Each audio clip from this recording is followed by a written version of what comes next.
नमस्कार, प्रणाम। हम पवन सिंह आज आप सबसे अपने दिल के बात शेयर करत हनी। कौन कहता है आसमान में सुराख नहीं हो सकता। एक पत्थर तो तबीयत से उछालो यारो।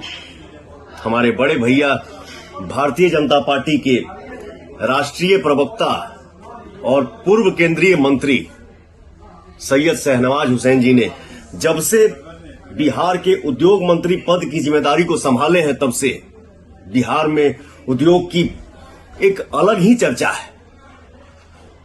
बिहार में बड़े बड़े उद्योग लग रहे हैं। बिहार के बारे में निवेशकों की राय बदली है।